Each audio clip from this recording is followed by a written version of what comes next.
नमस्कार, आदाब। आप देख रहे हैं द जस्टिस हिंदी। केंद्रीय कर्मचारियों और पेंशन भोगियों के महंगाई भत्ते यानी डीए और महंगाई राहत यानी डीआर को लेकर एक बड़ी जानकारी सामने आई है। बरेली ट्रेड यूनियंस फेडरेशन के महामंत्री संजीव मेहरोत्रा ने कर्मचारियों और पेंशन भोगियों से जुड़े कई अहम बिंदुओं पर जानकारी साझा की है। इसके बाद लाखों कर्मचारियों के बीच इस विषय को लेकर चर्चा तेज हो गई है। संजीव मेहरोत्रा के अनुसार केंद्र सरकार ने केंद्रीय कर्मचारियों और पेंशन भोगियों के लिए डीए और डीआर में आखिरी बढ़ोतरी 18 अप्रैल 2026 को घोषित की थी। इस बढ़ोतरी के तहत महंगाई भत्ते में 2% की वृद्धि की गई थी, जिसके बाद डीए 58% से बढ़कर 60% हो गया। यह बढ़ोतरी 1 जनवरी 2026 से प्रभावी मानी गई। इसके बाद वित्त मंत्रालय के व्यय विभाग की ओर से 22 अप्रैल 2026 को इसका आधिकारिक आदेश भी जारी किया गया। संजीव मेहरोत्रा ने बताया कि केंद्र सरकार आमतौर पर हर साल 2 बार महंगाई भत्ते में संशोधन करती है। पहली बढ़ोतरी 1 जनवरी से प्रभावी होती है और दूसरी 1 जुलाई से लागू मानी जाती है। ऐसे में अब कर्मचारियों की नजर अगली डीए बढ़ोतरी पर बनी हुई है।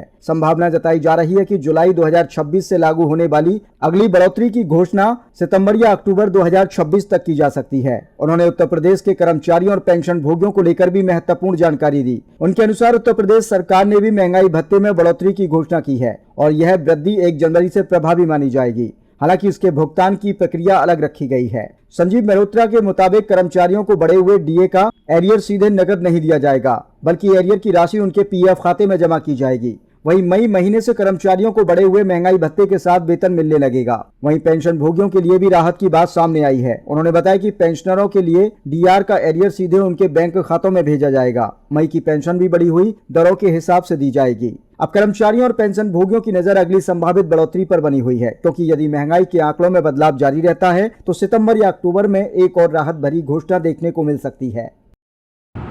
आखिरकार उत्तर प्रदेश सरकार ने भी केंद्र सरकार की तर्ज पर अपने कर्मचारी और पेंशनर्स के लिए 2% डीए की घोषणा कर दी है। इसके पहले अप्रैल माह में केंद्र सरकार ने 2% डीए बढ़ाया था।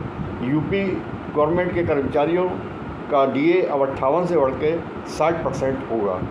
ये डीए जिसका एरियर अप्रैल तक का पीएफ खाते में जाएगा और मई में ये डीए अपने वेतन में लगकर मिलेगा, जबकि पेंशनर्स के लिए ये उनके बचत खातों में जमा होगा अप्रैल तक का और मई की पेंशन में बढ़ा हुआ डीए मिलेगा। ये वृद्धि समय समय पर होती है, खासकर अप्रैल माह में और अक्टूबर माह में, और केंद्र सरकार के अनुसार ही राज्य सरकारें अपना डीए घोषणा करती हैं। हालांकि ये 600 रुपये की मिनिमम वृद्धि जो है कोई माने नहीं रखती। जिस तरह से बहुत महंगाई बढ़ चुकी है, तमाम चीज़ों के दाम बढ़ चुके हैं, मैं समझता हूँ सरकार को विचार करके और ज़्यादा राहत देनी चाहिए।